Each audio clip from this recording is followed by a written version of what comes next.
He did great last time, he's going to do great again tonight, so please give him a warm South African welcome. So let's start a pitter-patter at the back, raindrops on a tin roof, to all the people that knew they should have booked, because they would have been closer to the fucking stage. Start moving it round to the side. Raindrops on a tin roof. To the side, down to the middle. Start doubling that up for me. Start moving it towards the front. A little bit louder. Any big whistles? Any big screamers?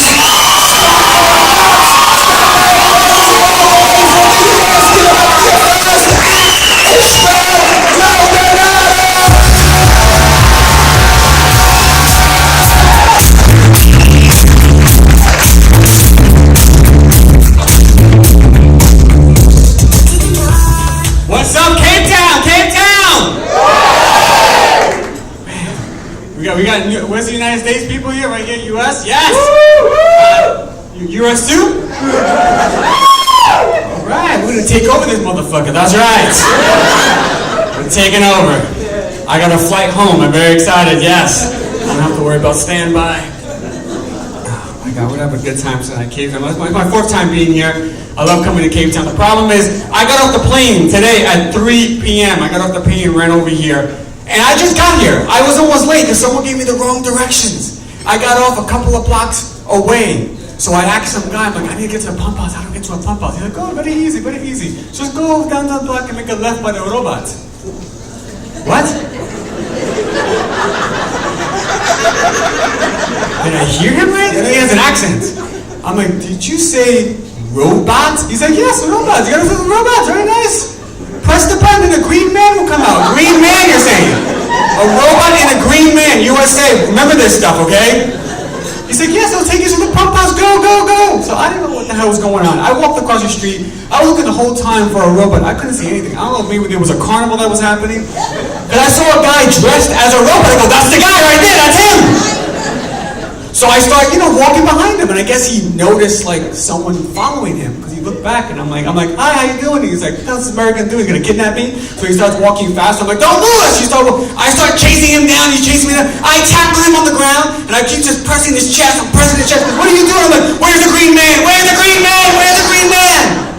All of a sudden, a green man popped out across the street, but he looked not like a regular green man. He was a little like, hello, how are you? Yes. So I'm like, should I follow this guy? So I walk up to him and I'm like, excuse me. He's like, I'm like, I'm performing at the pump house tonight. You know where the pump house is? He's like, oh honey, I know what the pump house is. I saw you in the corner of my eye. You're gonna follow me right now. Let's go, let's go. So he was taking me to I don't know where I'm going. So I'm supposed to be following him. But every time we kept walking, he kept coming behind me and grabbed my ass. I'm like, wait a minute, I'm supposed to be following you. Can we keep going? So we walk into this place. Definitely was not this. It was all like oils all over the wall. Men were half naked. I walked in. He's like, this is the pump house. I'm like, really? This is the pump house? I walked up to this other guy. I'm like, excuse me, is this the pump house? He's like, I said, am I performing here tonight? He's like, So I got even more nervous. I'm like, I don't think this is the right place. Is Kurt Skun around here? He's like, honey, he was here last night. All right, yes. He was here. So I said, you know what? I did my set. I had an amazing time, and I did it naked. They paid me really well. It was fantastic. Now I'm here tonight. Cape Town's so cool, man. This is one thing, I've been here a couple of times, but I still haven't not gotten used to the car guards. I've not gotten used to that. These are the scariest human beings I've ever seen in my life. Petrifying. I still remember the first encounter I had with a car guard. I'm with my wife. My wife's parking the car, and she goes, oh, just, look behind you, make sure there's no one there. I look behind, I was like, ah! She was like, what is that? I'm like, it's a zombie, they're real! She goes, no, it's a car guard. I'm like, car guard? He had one eye and no teeth. I mean, what is really happening? She says, he's a car guard. I'm like, what is a car guard? He guards the car. I'm like, he guards the car?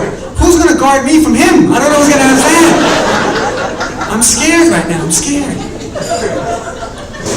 Now, what I didn't know is you guys try your hardest to avoid the car bomb. This is like Special Forces Olympics. You know, you're having dinner and you look at each other, you're like, good luck out there, good luck, okay? We don't want to see these people. You know, so my wife is like, it's like a covert mission. We walk outside, like we're done with our bill, we walk out. She's like, check under the car, check under the car. We start walking out, we're like crawling on the side. Like laid under the ground, we don't see him, like, where is he at? Don't breathe. We like slithered into the car and we got in. No car goes. It was so exciting. She gave me a high five. I don't know what the hell was going on, but she was so excited. She's like, let's celebrate. Open up the cubby hole to get a CD. The car came out. Goes, He's in the car. He's supposed to be protecting the car. He's in the car. I gave him 20 rand. I'm like, you're amazing, man. You're like a magician. But they can be a little aggressive sometimes. One time, we stepped out of the car, and literally we were out for like 15 seconds, just to grab something quick. And the car guard wanted money. I'm like, I'm not gonna give you any money. He goes, give me some money. I'm not gonna give you any money. I'm not gonna give you any money. Give me some money. No. I started walking. He put his hand on my shoulder. I turned around, looked into his eyes, and said, don't touch me on my studio. Don't touch me on my studio. I'll fucking touch you in your studio. Don't touch me on my studio. Then Mr. Fasahi came out. It was crazy. It was a crazy moment. I don't know what was happening. I thought that joke was, I know that happened 5 years ago, but I thought it was going to happen get much bigger. The people from USA are like, what the fuck is he talking about? What is that?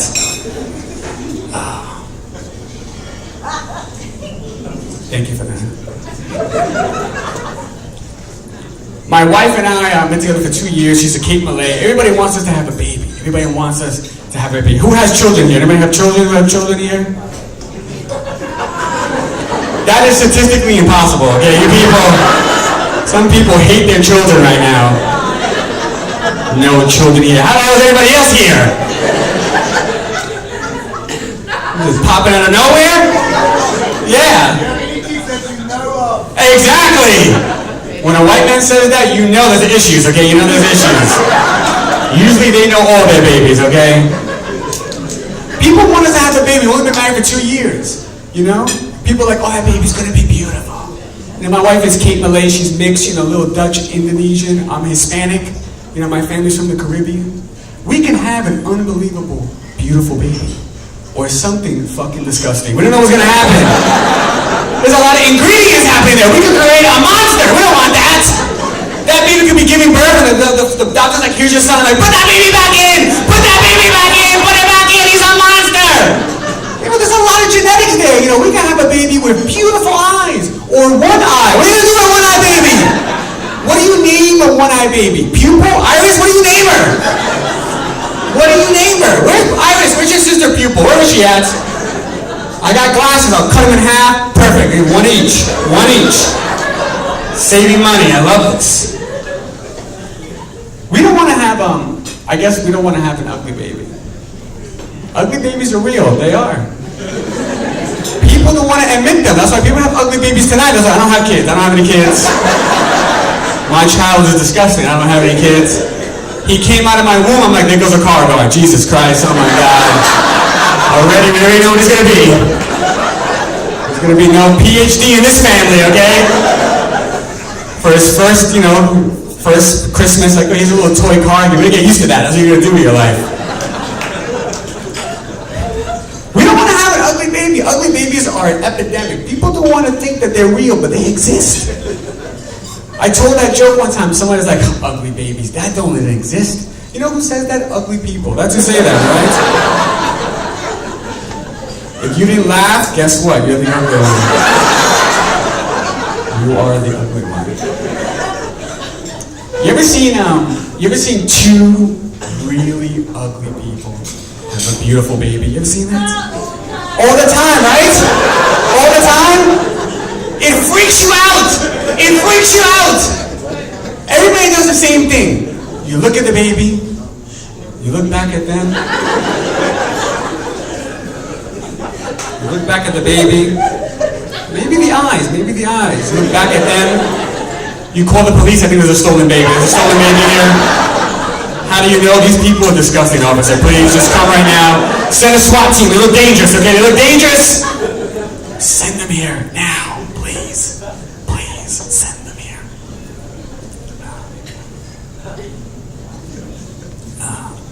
First of all, I don't know how I got married. I don't know, it's pretty amazing, you know. I only weigh 65 kilos. You know that 65 kilos? That's 125 pounds.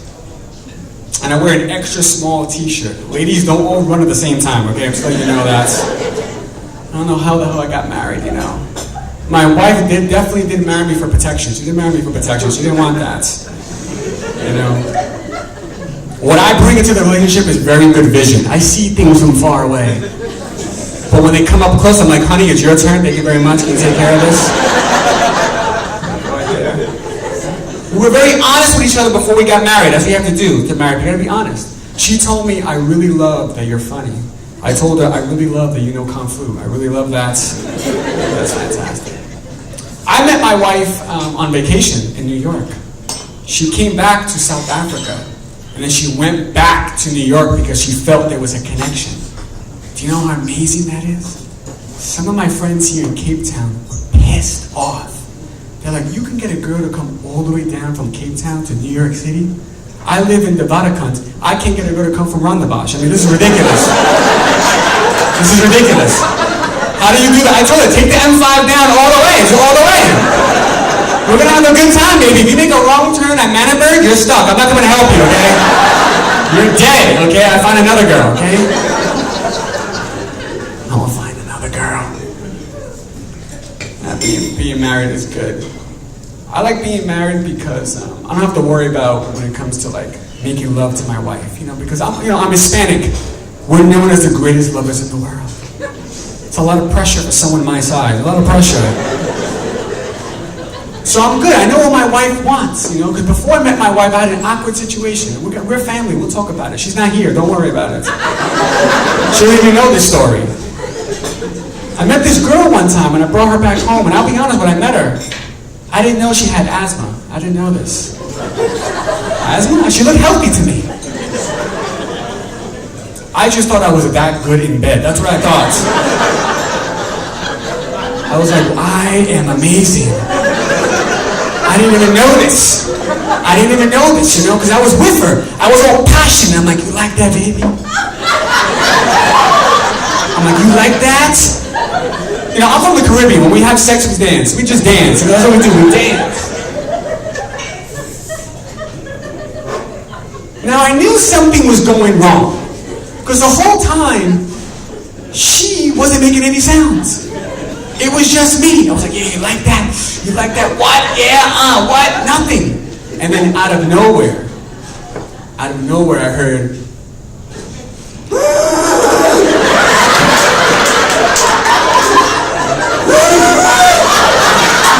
I started going faster.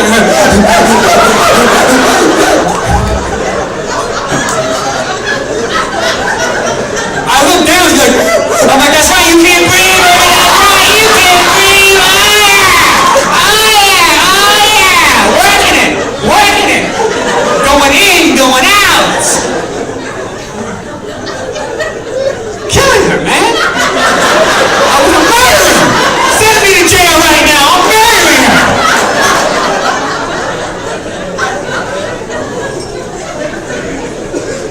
And I knew something was up. You know, she was sweating, she was panting, she turned blue, she passed out! That's what happened, she passed out!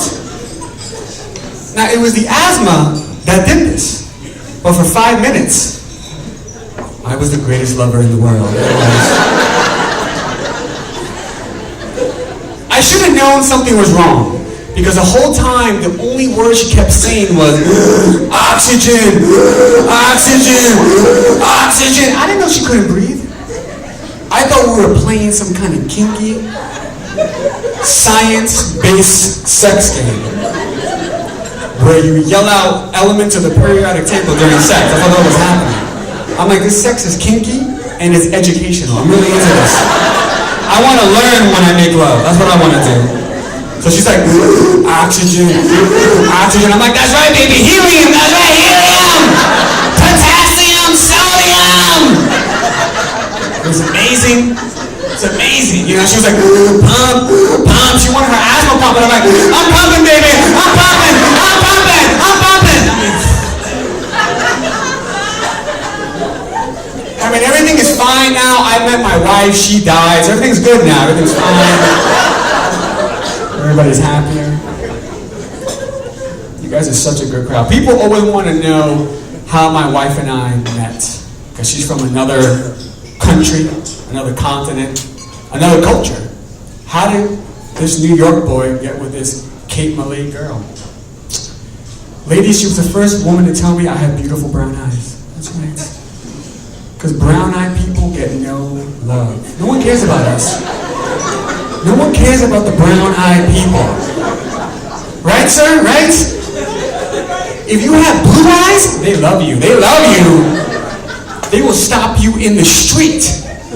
In New York, this woman stopped this guy. She's like, oh my God, your eyes are as blue as the sky. I ran up. I'm like, what about my eyes? They look like shit. Can you get out of my face?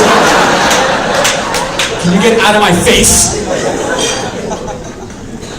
I just want compliments. So I had a friend tell me, you should wear articles of clothing that match your eyes, and your eyes will stand out. If you have blue eyes, you wear a blue scarf. Right? Makes a lot of sense. The next day, I joined UPS. And it was just... If you don't know what UPS is, it's a delivery company. And their outfit is in brown. The entire outfit's in brown. The van they drive is brown. The packages they deliver are brown. I was a shoo-in. I was ready. I put on my outfit, you know, I was walking to my car, you know, a couple of guys saw me, they're like, stop. I said, excuse me, they're like, chocolate never looked so good. I said, thank you very much. Thank you, sir, I need that right now, I'm ready for this job.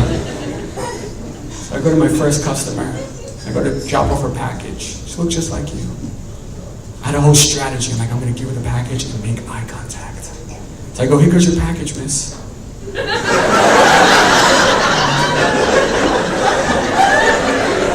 She's like, where do I sign? Sign wherever you want to sign.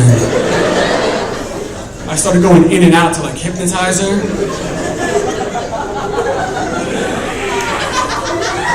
Started going sideways. Yeah. She stopped what she was doing. And she said, oh my God. Has anybody told you? And I said, tell me what? That you have yellow teeth? Fuck you, bitch.